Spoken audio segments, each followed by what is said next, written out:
Good afternoon, ladies and gentlemen.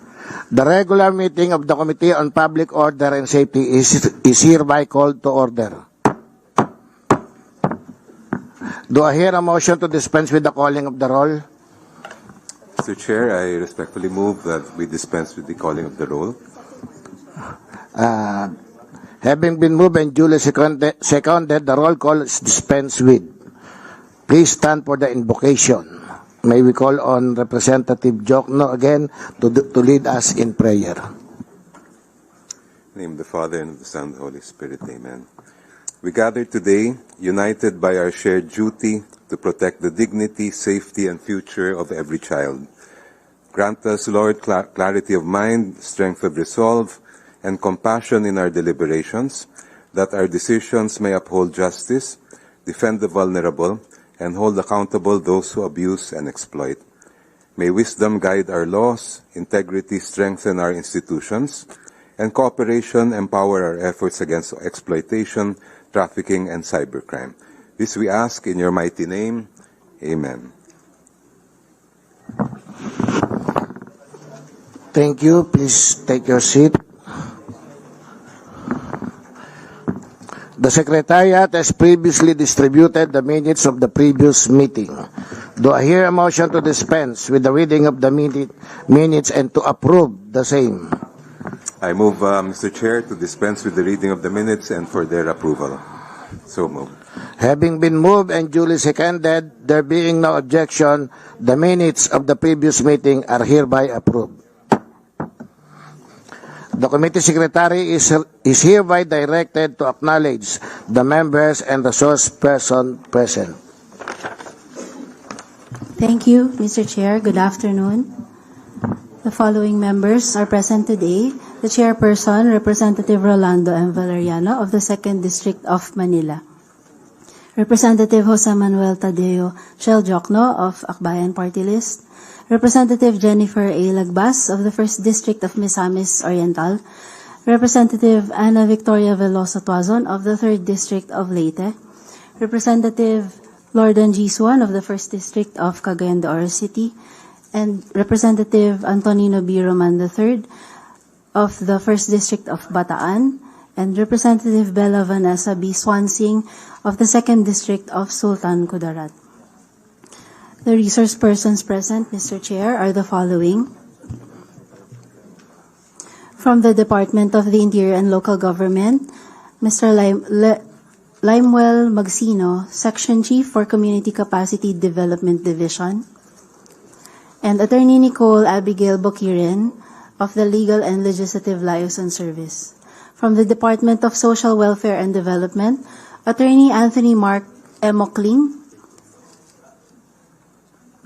and Mr. Christian Biok of the Protective Services Bureau. From the Department of Information and Communications Technology, Attorney Salmo Deo Joaquin of the CICC, and Ms. Maricar Magpili of Information Technology Officer 1. From the Department of Foreign Affairs, Director Catherine Alpay of the Office of Migration Affairs. From the Department of Migrant Workers, Attorney Romel Abang of the Migrant Workers Protection Bureau, and Director Rosaline Ramos, Liaison Office. From the Department of Justice, Assistant Secretary Michelle Ann S. Lapus, Attorney Stephanie Garay, Chief of Policy, Research, and Management Division. From the Philippine National Police, Police Brigadier General Maria Sheila T. Portento, and Police Colonel Lucrecio Rodrigueza of the Women and Children Protection Group. From the Philippine Commission on Women, Ms. Hannah Jean Himala, Senior GAD Specialist. From the International Justice Mission, Attorney Marjorie Martin Chan. And from Child Rights Network, Ms. Angelica N. Reyes. That's all for you now, Your Honor. And also, Deputy Majority Leader, Assistant Majority Leader Aniela Bianca Di Tolentino, 8th District of Cavite. Good afternoon, ma'am. Thank you, Mr. Chair. Thank you, Comsec. Magandang hapon po sa ating lahat. Welcome to the regular meeting of the Committee on Public Order and Safety. Our agenda for today are several House measures proposing to enhance the safeguards enshrined under Republic Act number 11930 or the Anti-Online Sexual Abuse or Exploitation of Children or OSAEC and Anti-Child Sexual Abuse or Exploitation Materials or CSAM Act. The first bill, House Bill number 809, introduced by Representative Lord Danjis-1, seeks to strengthen legal safeguards against child pornography and online sexual exploitation by imposing stricter penalties on perpetrators, holding online platforms accountable, and enhancing law enforcement capability. The measure, House Bill number 2319, introduced by Representative Belia Vanessa B. Swansing and Micaela Angela B. Swansing, seeks to introduce new crimes prosecutable under Republic Act 11930, including the criminalization of the creation, distribution, and possession of images, videos, and other visual content depicting child sexual abuse or exploitation created through software, machine learning, artificial intelligence, and or computer-generated means, and the creation, distribution, and possession of vulgar, provocative, and sexually suggestive images of undressed children or minors, even when there is no explicit sexual act involved, allowing victims and their families to seek justice and accountability. The third bill, House Bill number 5494, introduced by Deputy Speaker Ronaldo B. Puno and Representative Jennifer Lagbas, Ana Victoria Veloso Tuason, Aniela Bianca D. Tolentino, Antolin A. Oreta III, Romeo Acop, and this representation seeks to align the statute with the contemporary and evolving modalities of OSAEC and CSAM. The proposed amendments address legal and implementation gaps by clarifying duties, establishing accountabilities and penalties, and improving lawful information and evidence sharing across agencies and with the private sector. Included in the agenda is a privileged speech delivered by this representation regarding the strengthening of the resources of the DOJ, DMW, and DFA against human trafficking and cybercrime.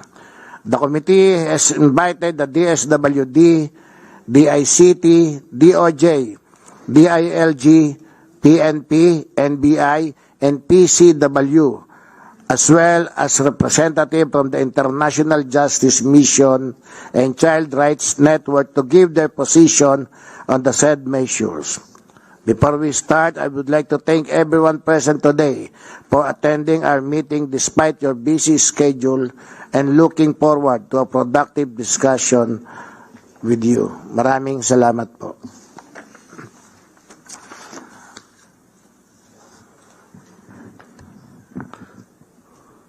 Let us now proceed to the initial consideration of several House Bill and privilege speech related to cybercrime and human trafficking. Number one on the agenda, the Chair now recognizes the author present who wish to deliver the sponsorship remarks. House Bill number 809, defining the crime of child pornography and online sexual exploitation, amending Republic Act 9775 by Congressman Lordan G. Suan. Thank you, Mr. Chair. Technology has undeniably transformed our way of life, revolutionizing communication, financial transactions, education, and access to information. The rise of social media has further bridged distances, allowing families to stay connected regardless of physical separation. It has also provided an avenue for mental health support, alleviating loneliness and anxiety for many individuals. However, alongside these benefits, technology has also become a tool for exploitation. Criminals have weaponized the digital space to commit heinous acts, preying on the vulnerabilities of our most defenseless citizens, our children. The proliferation of child sexual abuse or exploitation material and online sexual abuse or exploitation of children is a growing crisis, with certain areas in the country, including Cagayan de Oro, being identified as hotspots for these crimes, as highlighted in a Malacanang press briefing. The protection of children must be a top priority. They are not only the most vulnerable members of society, but also the very future of our nation.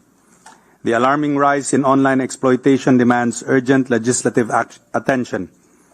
Representing the people of Cagayan de Oro, this representation recognizes the urgent need to address the suffering of innocent children both within the locality and nationwide. This bill seeks to strengthen legal safeguards against child pornography and online sexual exploitation by imposing stricter penalties on perpetrators, holding online platforms accountable, and enhancing law enforcement capabilities. Moreover, it aims to bolster public awareness and preventive measures, ensuring that no child falls victim to this grave injustice. In light of the preceding, this bill's approval is fervently sought.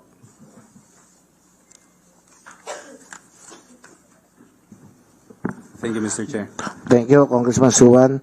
For item number 2, the proposed bill number 2319, criminalizing the creation, distribution, sale, publication, promotion, and possession of child sexual abuse or exploitation materials created or technological means, and the production, distribution, sale, publication, promotion, and possession of vulgar, provocative, sexually suggestive visual depiction of children or unidentifiable minors, amending Republic Act 11930 from Congressman Belia Vanessa B. Swansing. You have the floor, ma'am. Thank you, Mr. Chair. Esteemed colleagues, distinguished guests, fellow public servants, good afternoon. It is my great privilege to sponsor and author House Bill number 2319. I first would like to express my gratitude to Chairman Valeriano and the House Committee on Public Order and Safety for putting our bill to the committee agenda for review and for approval. These pursuits of the measure are very close to my heart, as well as the objectives of the bills filed by our colleagues that aim to establish stronger protections and safeguards for our children in the online space, especially in the midst of the pressing dangers they face during the digital revolution ushered in by artificial intelligence.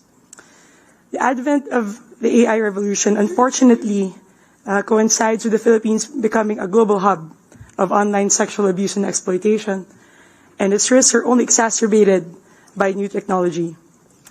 The most recent research available, the International Justice Mission, found that by 2022, 500,000 children have been victims of online sexual abuse and exploitation. The lack of scholarship on online sexual abuse and exploitation in the Philippines entails that many cases remain unreported, and we remain unaware of the intensity of risk in the Philippines. Since 2022, more potent technologies have emerged, including the unregulated X chatbot Grok. Unlike previous malicious AI technologies used for Osaic and Sasayam, only available in the dark web, Grok is widely accessible to malevolent agents. According to one analysis by the State of California's Attorney General's Office, more than half of the 20,000 images generated by AI between Christmas and New Year's depicted people in minimal clothing, and some of those appeared to be children. A study from UNICEF found that in the United States, where citizens are becoming AI literate, a survey found that 1 in 10 teenagers knew of classmates who were subject of synthetic, non-consensual, intimate images using generative AI tools. Our government is acutely aware of the risks of these tools pose, especially Grok, which was banned by the Department of Information Communications Technology on January 21st, 2026. In 2023, the Philippine Senate passed RA number 11930, or the Osaic and Sasayam Act. However, AI-specific online child sexual abuse and exploitation necessitates the establishment of more distinctive provisions that particularly address the risks faced by our children under the AI digital revolution. In pursuit of the utmost responsibility of the state to protect our nation's youth and to protect them against all forms of sexual violence, abuse, and exploitation, House Bill number 2319 seeks to introduce new crimes prosecutable under RA 11930, including the criminalization of the creation, distribution, and possession of images, videos, and other visual content depicting child sexual abuse or exploitation created through software, machine learning, artificial intelligence, and/or computer-generated means, and the creation, distribution, and possession of vulgar, provocative, and sexually suggestive images of undressed children or minors, even when there is no explicit sexual act involved, allowing victims and their families to seek justice and accountability. This bill also proposes that online platforms block access to, deactivate accounts, and remove content involving the publication and distribution of SISAYM, recognizing the critical role of online platforms in the proliferation of exploitative content. Mr. Chair, the future of the country lies in the hands of its children. It is the state's utmost responsibility to ensure that its children are raised in an atmosphere of morality and rectitude. With a distinct positioning of Filipino children in maximal vulnerability to online sexual abuse and exploitation, it is of the greatest urgency of the state that it acts swiftly and authoritatively on this matter. With the state of anarchy that governs the internet and the social media, every Filipino child is at risk of online and sexual exploitation. The state must deter offenders from further exploiting the current gaps in the law and must establish a strong legal framework to protect its children from abuse, sexualization, and exploitation. The protection of children must be prioritized to stop the perpetuation and proliferation of society, leveraging in the fullest extent of the power of the national government to safeguard every Filipino child. This representation urges this body for the immediate passage of this bill. Maraming salamat po. Thank you, Congresswoman Sonsing. Item number 3 is the House Bill number 5494, amending Republic Act 1193. By this representation, Congressman Ronaldo Bipuno, Jennifer A. Lagbas, Ana Victoria Veloso Tuason, Aniela Bianca D. Tolentino, Antolin Oreta III, and Romeo Acop. Congressman Lagbas, you have the floor. But before you continue, we would like to acknowledge the presence of Congresswoman Dada Kiram Ismula from Akbayan Party List. Good afternoon, ma'am. Thank you, Mr. Chair. Mr. Chair, distinguished colleagues, good afternoon. Along with you, Mr. Chair, Representative Rolando M. Valeriano, Representative Ronaldo Vipuno, Representative Ana Victoria Veloso Tuazon, Representative Aniela Bianca Tolentino, Representative Antolin A. Oreta III, and the late Representative Romeo M. Acop, I rise to sponsor House Bill 5494, a measure that confronts one of the most horrific and fast-evolving crimes of our time, the online sexual abuse and exploitation of children, and the creation, possession, and distribution of child sexual abuse or exploitation materials. We often speak about protecting families, strengthening communities, and securing the future of our children. But there is an invisible battlefield where Filipino children are being harmed in ways most of us can barely imagine. They are exploited not in faraway places, but inside their own homes, through a camera, through a screen, through the hands of people who should have protected them. This is the new face of child abuse in the Philippines. Silent, hidden, profitable, and devastating. The bill is necessary because technology has outpaced our law. This bill ensures that our statutes evolve accordingly. It strengthens definitions, expands accountability, and compels digital platforms, intermediaries, and payment systems to act decisively and responsibly. At the heart of House Bill 5494 is a simple truth. We cannot allow our child's pain to be traded like merchandise. Here we draw a firm line and declare that the Philippines will not tolerate the exploitation of its children in any form.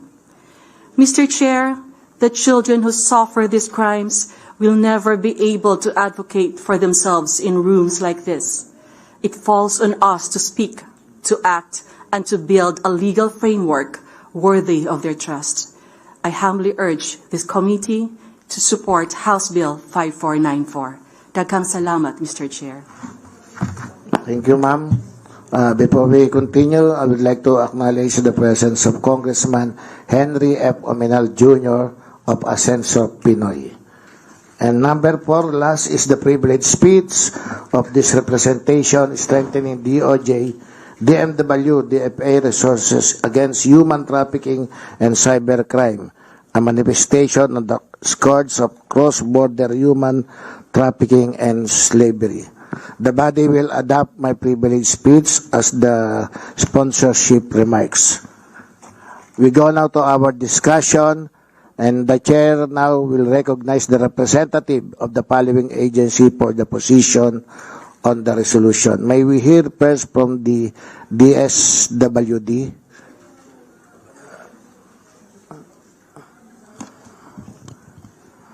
Mr. Chair, the DSWD will submit its position paper once signed by our principal. But allow me to read some points for our position paper.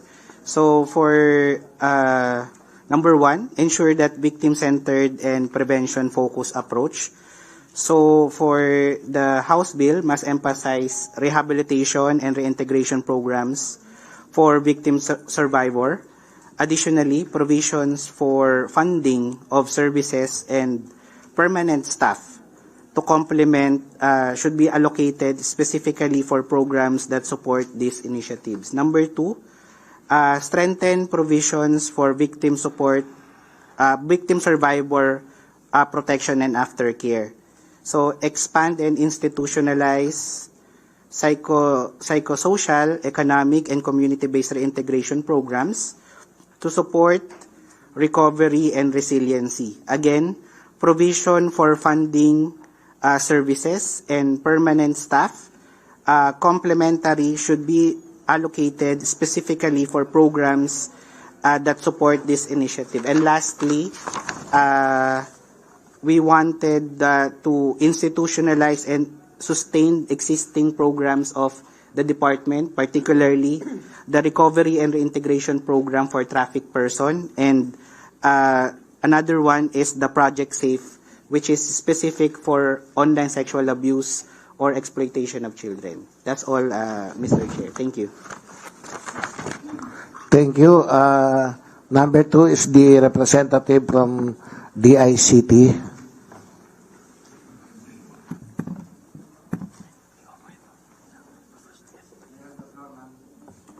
Yes, good afternoon, Your Honor. Allow me to read to you our manifestation. The Department of Information and Communications Technology manifests its unqualified support for the proposed legislative amendments under House Bills 809, 2319, and 5494. The state's declaration of policy recognizes the vital role of youth in nation building. As a primary agency tasked with the development of the nation's ICT ecosystem, the DICT asserts that technological progress must never come at the cost of child safety. The evolving modalities of USAIC and CSAM, fueled by the subversion of artificial intelligence, require a response that is technically sophisticated and legally uncompromising. The DICT fully supports the implementation of these measures and is prepared to fulfill its mandate to develop the technical standards for age assurance, access controls, and filtering rules. We are committed to our role within the National Coordination Center against USAIC and CSAM, ensuring that interagency protocols are robust and that technology platforms are held to the highest standard of accountability. We urge the immediate passage of these bills to fulfill our sacred duty to protect the innocence, dignity, and future of the Filipino child. And we will also be submitting our position paper on this. Thank you, and thank you for the support. Number 3, resource person is from the DOJ, but before you continue, ma'am, I would like to acknowledge Congressman Salvador A. Plato, 6th District of Bulacan. Good afternoon, sir. Ma'am, you have the floor now. Good afternoon, Mr. Chair, and to our distinguished members of the committee. From the Department of Justice and the National Coordination Center Against OSAIC-CSAM, we thank and commend the distinguished proponents of House Bill numbers 809, 231, and 5494. Our position from the department essentially reflects our full support for pursuing a comprehensive amendment of Republic Act number 11930 as envisioned under House Bill number 5494. While we also urge the committee to consider the valuable stakeholder inputs likewise embodied in the Senate Bill number 1588 and its revisions, which is currently underway. Just to share with the members of the committee, our executive director and our Secretary of Justice just attended a meeting with the President this morning, and the President already approved that the amendment for RA 11930 be part of his priority legislative agenda for the coming Congress, Mr. Chair and members of the committee. We underscore the need for a comprehensive and unified response against OSAIC-CSAM, involving all sectors of government, civil society, tech and financial sectors, as well as our international allies in law enforcement.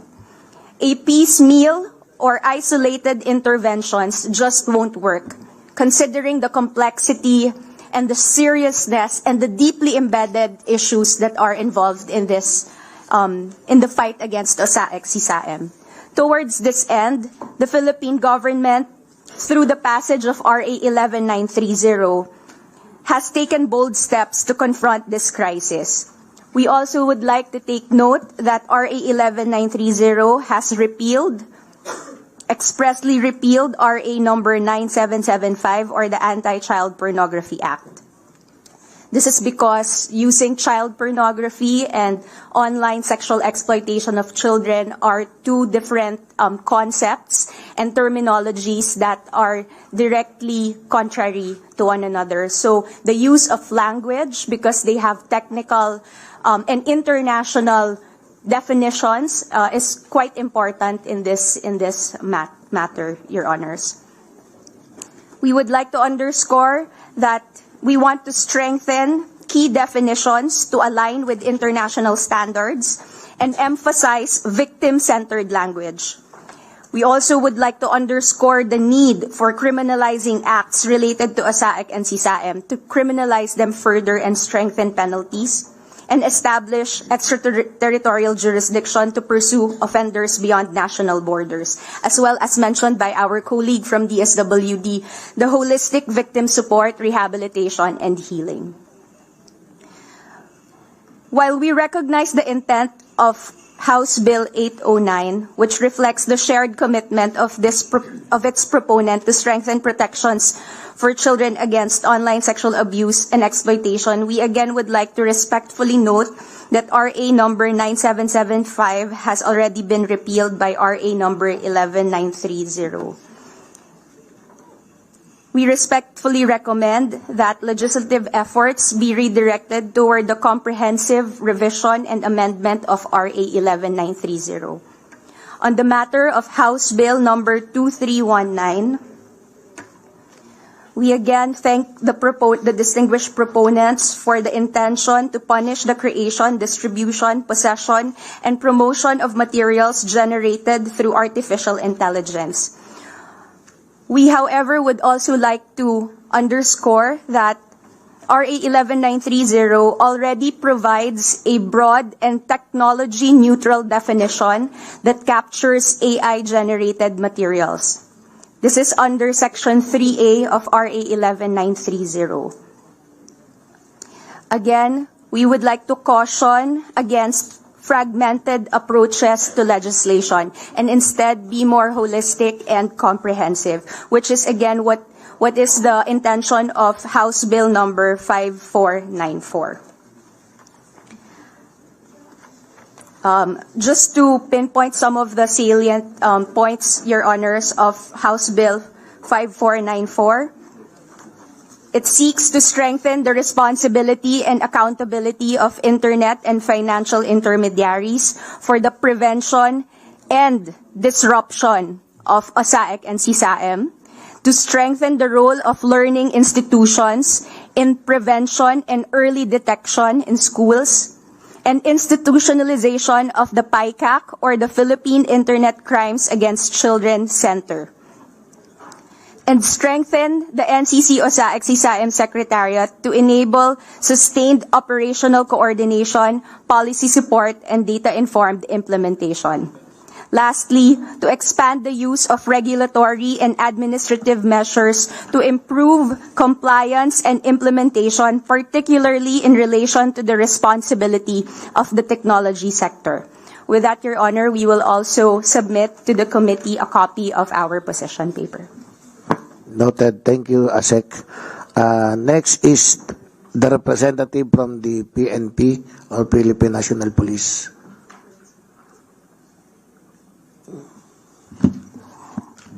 Mr. Chair, good afternoon, and distinguished members of the committee.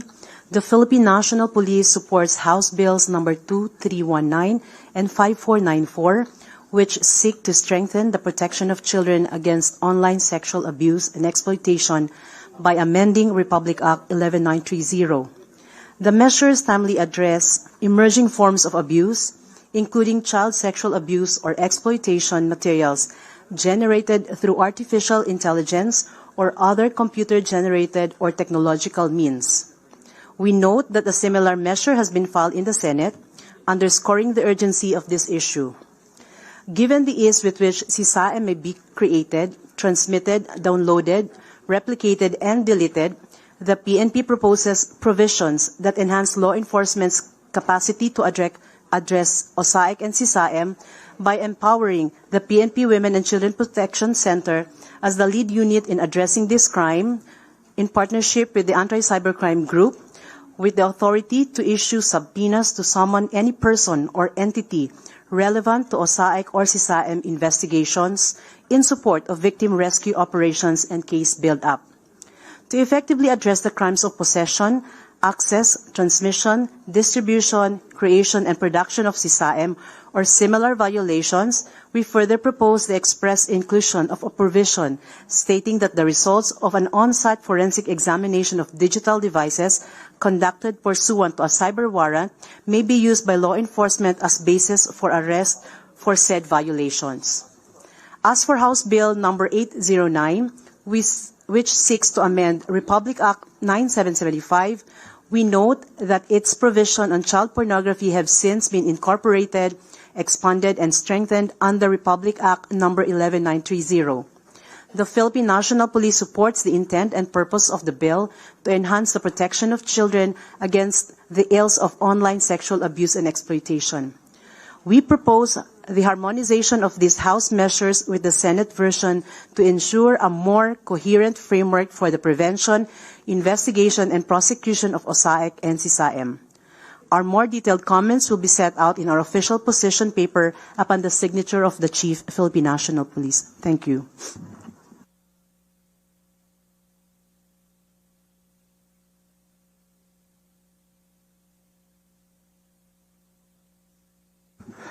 Thank you. Next is the representative from the National Bureau of Investigation, or the NBI.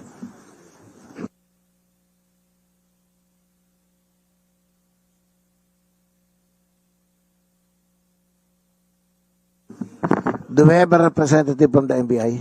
Okay, you have the floor, sir.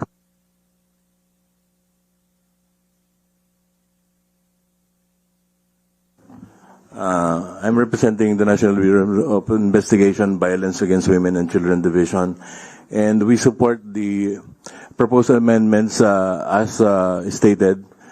And also, together with me is the representative from the NBI Computer Crime Division, and likewise we intend to submit later on our position paper, which is at present being tackled by our legal evaluation service, sir. Thank you. The representative from the Philippine Commission on Women. Good afternoon, everyone, Mr. Chair, and the distinguished members of the committee. The Philippine Commission on Women expresses its strong support to modernize the legal framework for child protection. The rapid evolution of digital technologies, particularly in artificial intelligence, or AI, and synthetic media has outpaced the scope and enforcement mechanisms of existing legal frameworks, including Republic Act number 9775 and 11930. This regulatory lag has created critical legal gaps that perpetrators and online predators increasingly exploit, thereby heightening risk and undermining protection. So we emphasize that the state bears the utmost responsibility to ensure children are raised in an environment of dignity and respect for human rights. The PCW commends the champions of House Bill numbers 809, 5494, and 2319 for asserting their proactive approach in modernizing and strengthening the definitions, provisions, and enforcement mechanisms of existing child protection laws. These legislative measures are vital in closing the protection gap, ensuring that the legal system remains a robust shield against the increasingly sophisticated and transformative threats of the digital age, and ultimately safeguarding the physical, psychological, and digital integrity of the Filipino children and youth.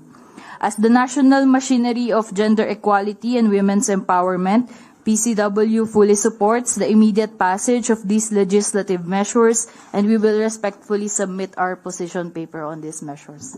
Thank you. Thank you. The representative from the International Justice Mission. Good afternoon, Mr. Chair and Your Honors.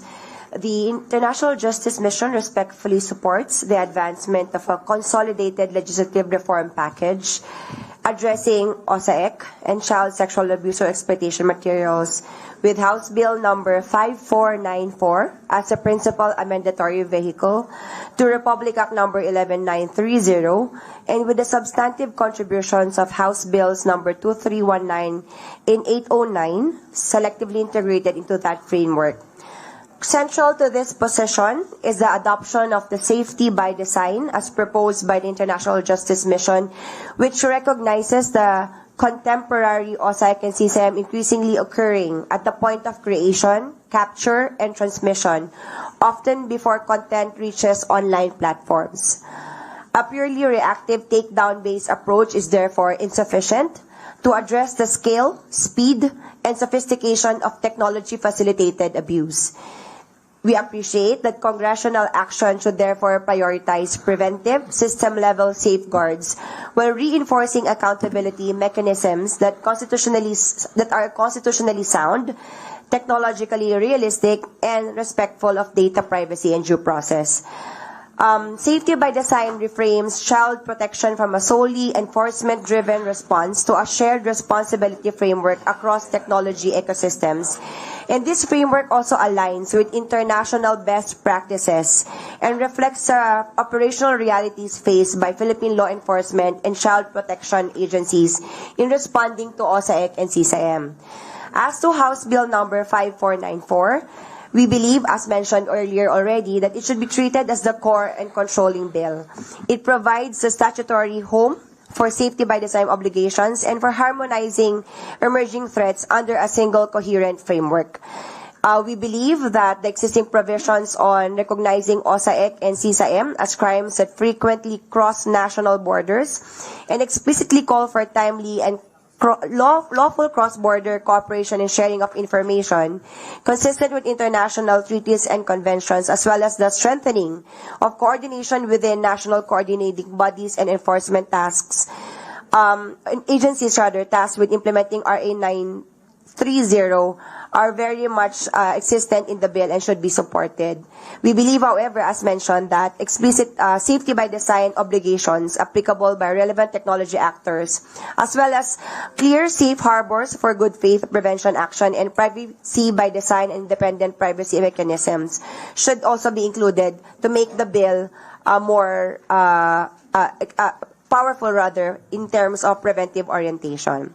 As to House Bill number 2319, we believe that it correctly responds to the emerging threat of AI-generated, synthetic, and computer-generated CSAM, and appropriately expands criminal liability to cover non-contact technology-enabled abuse.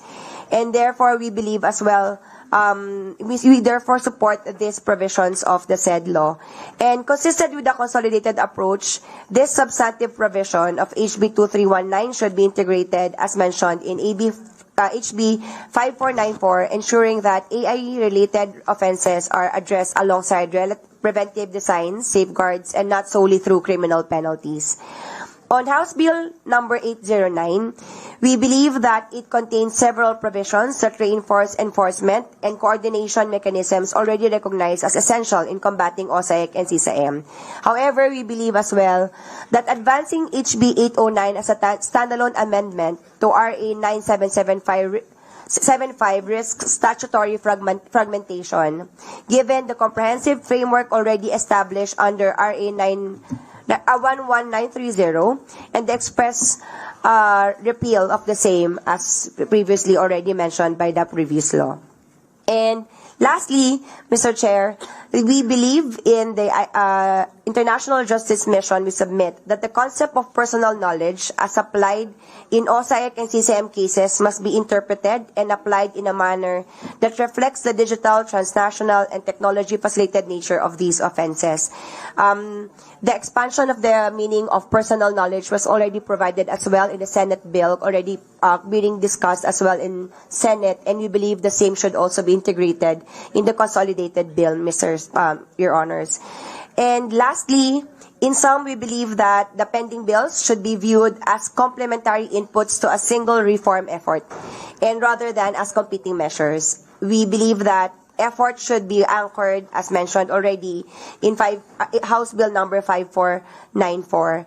And we expressly support provisions across the bills that recognize personal knowledge as properly defined in light of digital evidence and verified law enforcement analyses, facilitate lawful incorporation, sharing, and cooperation across jurisdictions, and also the institutionalization and strengthening of PICAC and other interagency coordination mechanisms.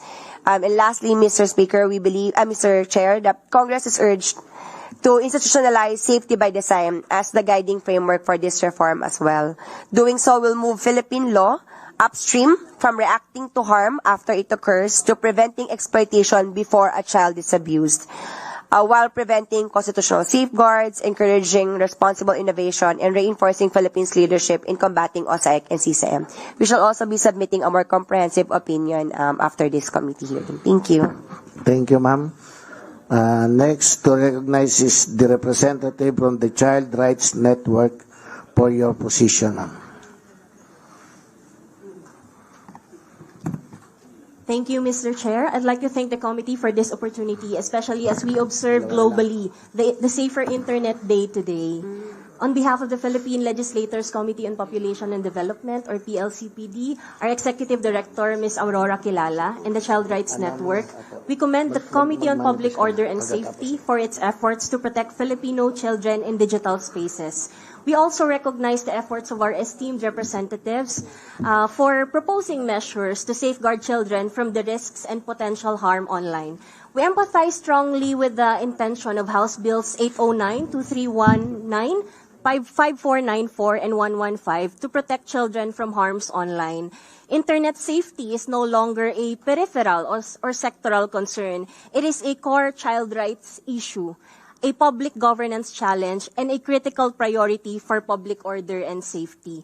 The scale and intensity of digital engagement in the Philippines demand urgent and sustained policy attention to ensure that children are protected, empowered, and safe in online environments. A study has found that children as young as 10 to 14 are engaging with adult platforms, indicating structural gaps in age verification and digital protection. The same study further emphasizes the role of AI, or artificial intelligence, in amplifying online harms. AI technologies used to create deepfakes or automated child sexual abuse material have made cybercrimes faster, more scalable, and harder to detect, directly complementing the purpose of RA 11930, which explicitly criminalizes AI-facilitated online sexual abuse and exploitation of children and child sexual abuse or exploitation materials, or OSAIC and CSEM. This concern is further illustrated by contemporary developments in digital platforms, such as deployment of AI model Grok on X, formerly Twitter, which has raised serious concerns regarding the generation of non-consensual and potentially illegal images, highlighting gaps in platform safeguards and regulatory oversight.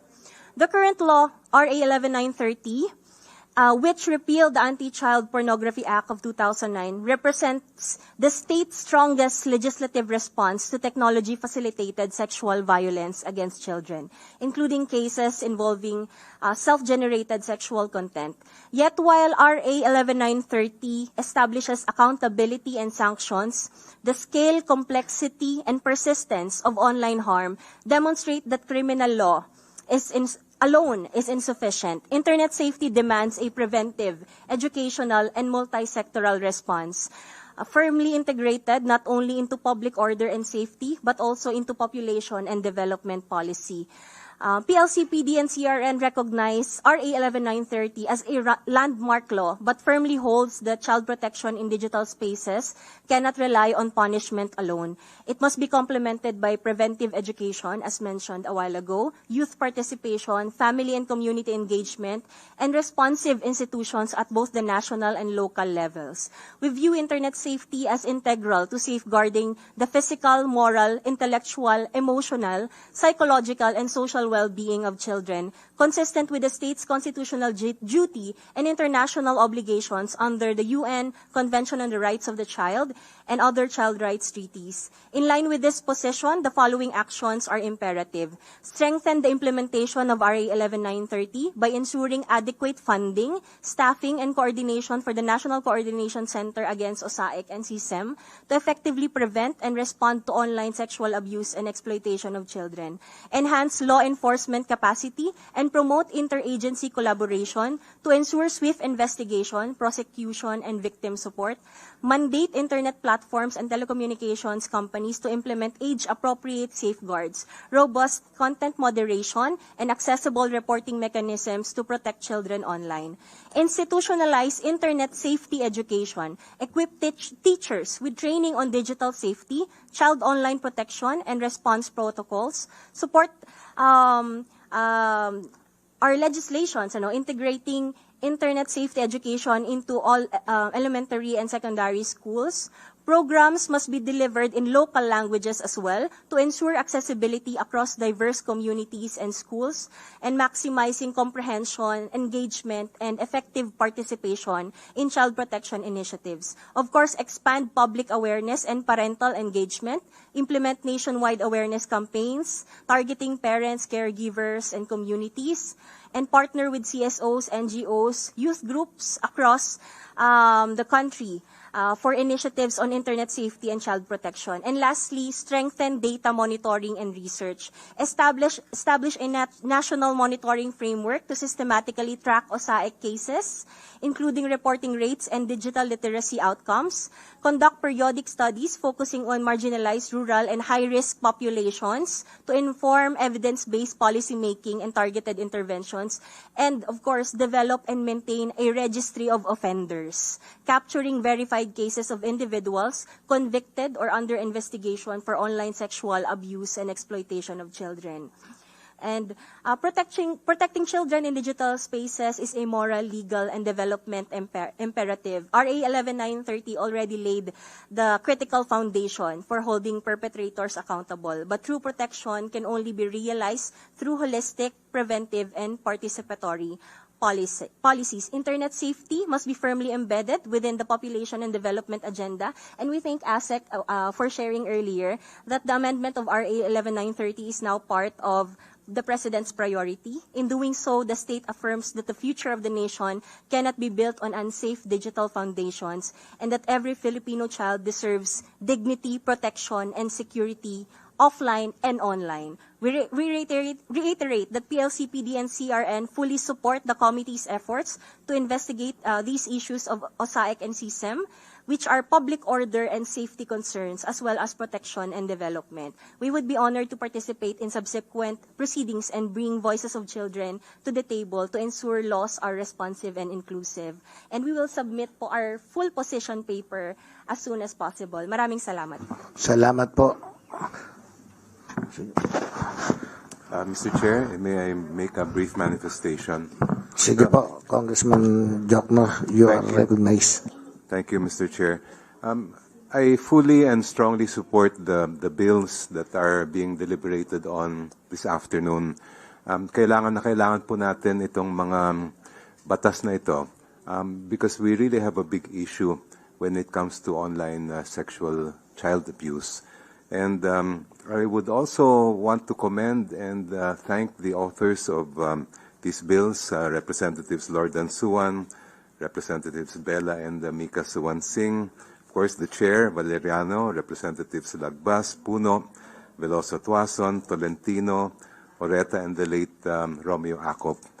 May I also manifest, Mr. Chair, that it would be an honor for me also to be an co-author of the consolidated bill later on. It is the pleasure of the body. Thank you.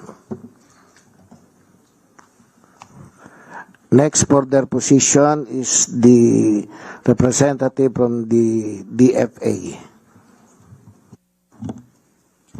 Good afternoon po. Thank you, Honorable Chair, and thank you to the representatives present for the opportunity to speak, and I will keep it short. The DFA, of course, as a member of the NCC-OSAIC-CSIM, stands ready to support the whole of government and whole of society approach to address this multifaceted issue, and we assure you that we will give our written inputs. Thank you. Thank you. And lastly, the representative from the DMW. You have the floor, sir. Good afternoon, Mr. Chair. Good afternoon, colleagues, fellow public servants. In behalf of our Secretary, Hans Leo Kakdak, the Department of Migrant Workers expresses its full support for House Bills number 809, House Bill 2319, and 5494, which aim to strengthen the existing laws on anti-pornography and anti-online sexual abuse or exploitation of children. The DMW is an advocate against child pornography and all forms of sexual exploitation, in line with its mandate to safeguard the vulnerable populations, especially the overseas Filipino workers, and to promote a safe and dignified environment for all. We find that House Bill number 809, 2319, and 5494 are essential developments in safeguarding the youth as they recognize how ever-evolving technological advances have made the production, distribution, and consumption of child sexual abuse materials easier, effortless, and more incognito. These measures address legal gaps by refining key definition of terms and expanding coverage to digital platforms. They also strengthen penalties and enforcement mechanisms to ensure that offenders are held fully accountable, underscoring that sexual exploitation of children will not be tolerated under any circumstances. While the Department appreciates the efforts to strengthen the laws related to child pornography and sexual abuse, it respectfully presents its comments on House Bill number 809. In Section 20 thereof, which enumerates the composition of the Interagency Council against Child Pornography and Online Sexual Exploitation, we recommend the inclusion of the department as one of its members. This is instrumental as policy measure, as the department not only safeguards the welfare of OFWs, but also protects and promotes the rights and well-being of their families. The department recognizes that children of OFWs are particularly vulnerable and in need of protection from abuse, including online sexual exploitation and related harms. Thus, its participation in the Council would strengthen coordinated prevention, protection, and response mechanisms. Guided by the foregoing and consistent with the DMW's mandate and advocacy to protect the vulnerable population, the Department respectfully submits that its participation would be instrumental in preventing and suppressing the spread of child pornography and online sexual exploitation. Accordingly, the inclusion of the DMW as a member of the Council is warranted, considering that the functions enumerated under Section 21 fall within its mandate and responsibilities. In sum, the DMW strongly supports the passage of the House Bills numbers 809, 2319, and 5494, which reinforce laws on anti-child pornography and anti-online sexual abuse or exploitation of children. These proposed House bills represent a decisive step toward creating a safer environment for children and affirming the state's firm stance against all forms of child sexual exploitation. That's all, Mr. Chair, and we will be submitting our full position paper. Thank you. This chair would like to request all stakeholders to submit their official position paper within 2 weeks. So moved. Thank you. The floor now is open for the questions from the members. May we hear from Congressman Smula? You have the floor, ma'am. Thank you, Mr. Chair. I have no question actually. I just wanted to provide my manifestation in support of the bills. I am very much interested and I fully support the bill, and I would like to commend all the representatives who are authors of these bills. Just quick motion also, Mr. Chair. I believe that only me and Kong Plato are not yet co-authors of this bill. So if it's possible, Mr. Chair, would like to motion to make that all representatives present in this committee hearing to be co-authors of the bills as well. Masusunod, ma'am. Masusunod po. Thank you. Noted. Any question from the member? Congressman Ominal. Thank you, Mr. Chair. At the outset, I also wish to express my full support for the measures, Mr. Chair. They're very clearly relevant to the needs of our children today.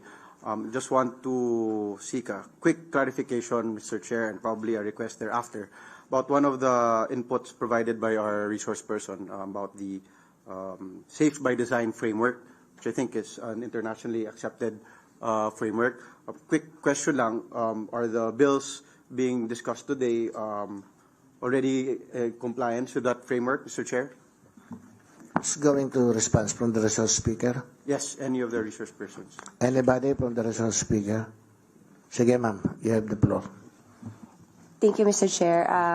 Your Honor, as of the moment, any of the bills do not include any provision on safety by design. Okay. Mr. Chair, they're going to submit their position paper, can they provide in detail what the Safe by Design framework consists of? And maybe very briefly right now, Mr. Chair, if they could just describe what that framework comprehends, Mr. Chair. Yes, Mr. Chair, the Safety by Design framework is actually a design for our devices. if this committee will indulge us, Mr. Chair, we have a copy of or a prototype of a device already, which already has embedded in it the mechanism which will automatically block the capture of OSAIC-CSIM images. So if the committee later on would indulge us, we can provide a demonstration of the said device. Because as of the moment, the United Kingdom is already working as well on a bill on this one. And there are a few organizations as well who are already committed to the production of this kind of devices. It can be an application as well, or an in-device application already, where if the camera is used to capture certain images as identified, that camera officially blocks the same, and the application or the device automatically seizes that point from that point on the creation of that CSIM or OSIM image. Mr. Chair. Probably, Mr. Chair, since there are different bills, I'm assuming that these measures will be referred to at TWG. Yeah. Yeah. Probably it's best, Mr. Chair, that such a demonstration can be made in that setting, so that the said framework can be considered and, if appropriate, be included accordingly, Mr. Chair. Noted. Any question again? Any more question? Congressman Sonsing? Yes, Mr. Chair. Maybe anyone, any of the agencies or any of the resource persons can answer, because I'm hearing all of the inputs from our resource persons, Mr. Chair. Kasi yung bill ko po, it's really focused on the AI-generated images of children na ginagamit po yung raw photos of the kids, tapos sinasalpak po yung mukha nila. Linalagay po dun sa sexually explicit content sa SIAM. Siguro po the DOJ or the PNP or the DSWD can answer. Has anyone been prosecuted in terms of the creation and the distribution or even the possession of SIAM, the content that has been generated through AI that uses raw images of children? Meron na po ba? Siguro po from the DOJ. Can we hear from ASEC Lapus? Good afternoon, Representative Swansing. Thank you for your question. As far as the Department of Justice is concerned po, as of December 2025, in our database, wala pa pong prosecuted and convicted under RA 11930 na AI-generated CSIM. Thank you, ASEC. Is it because, ano po yung reasons for, yung non-existence po of anyone being prosecuted because of, what are the challenges that the DOJ sees in terms of prosecution? I think the PNP po and the NBI shares the same challenge, not particularly in relation to AI-generated CSIM, but in general po, yung underreporting, yun po talaga yung malaking challenge dito. Because the government can only intervene once there are reports made. So the police could conduct rescue operations, and then the prosecutors could file cases only when reports are made. However, under RA 11930, meron pong mga preventive measures that are also included in the law. And in fact, the strategic plan of NCC OSAIC-CSIM involves advocacy and prevention strategies to couple prosecution and law enforcement efforts. Na-mention na rin po ng mga NGO partners and organizations present in this hearing that we cannot prosecute and arrest ourselves out of this problem. We need to invest in more preventive approaches and measures that are more sustainable, that relates to all forms of OSAIC-CSIM, not just AI-generated, but yung medyo tinututukan po ngayon yung trafficking typology of OSAIC-CSIM. We're not saying that it's more serious kasi we also treat AI-generated CSAM as very harmful because it creates a normalization of such materials and sexualization of our children. So these are also very harmful. However, the reality is we have limited resources based on warm bodies as well as technology and infrastructure capabilities. So in terms of prioritization, because we have ripe investigative leads dun po sa type ng trafficking OSAEC cases, yun po yung mas nabibigyan ng attention right now. Thank you. Thank you, Asik. Mr. Chair, just one question po for the ICT. Kasi our bill po, 2319, really wants to also stop the distribution of SISAM through the posting of SISAM in personal profiles, especially sa Facebook, kasi medyo yun po ang nakikita namin na isa sa mga challenges natin. Like in terms of sa DICT po, on the part of the DICT, how realistic is it that we are able to enforce this provision if it passes na we take down these posts? Kasi alam ko po nakarely din po kayo sa Meta eh. So for the education of the body lang din. Thank you, Mr. Chair. For the Cybercrime Investigation and Coordinating Center, we are able to take down contents related to CSAM through Meta, once there's a complaint that comes in through CICC. And we take action upon it. Upon investigation, we coordinate with the Meta and the law enforcement agencies. So once it's reported to the CICC, that's the time that we can be able to take them down. Yeah, thank you, Mr. Chair. On average po, like how fast are we able to take down these posts after a complaint is made?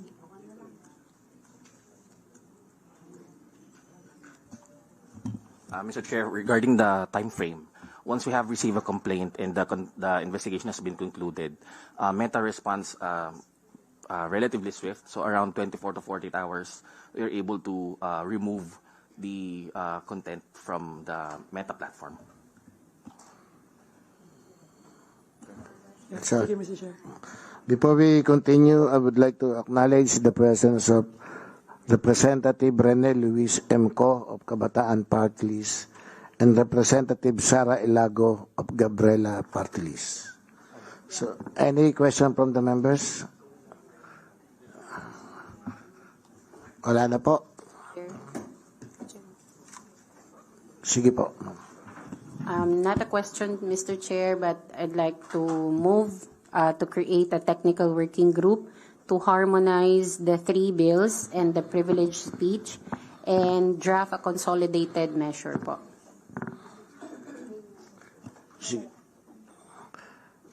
There is a motion to create a TWG on the bills pertaining to the three bills that we've been taken up. Any second? Seconded. Motion is approved. You have any question, Congressman Ko? Before we continue?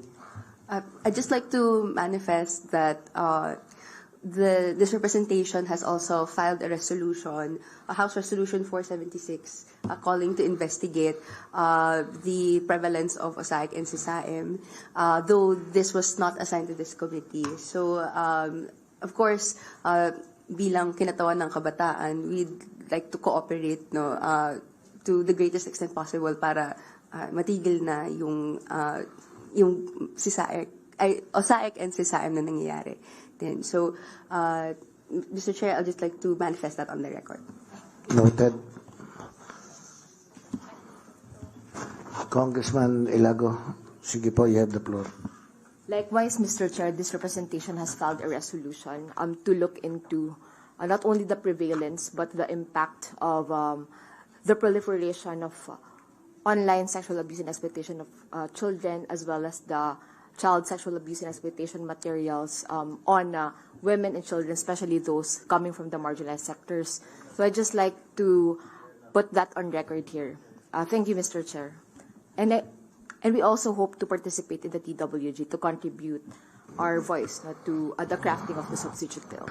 Thank you, Congressman. And on top of that, it is already included in the LEDAC as per discussed in the Thank you. The chair now seeks any volunteer to head the TWG. Otherwise, the chair shall designate a committee member as TWG chair. Anybody who wishes to be a TWG chairman? Since wala po, the chair designates representative. Mr. Chair. You volunteer, okay. The chair designate Congressman Swan Singh to be the TWG chair and authorizes you to appoint your TWG members. Any objection? Hearing none, the motion is carried. Any other matters that the body wishes to discuss? Wala na po. If there is none, do I hear a motion to adjourn? Motion to adjourn, Mr. Chair. Adjourn. So dapat to kailan ng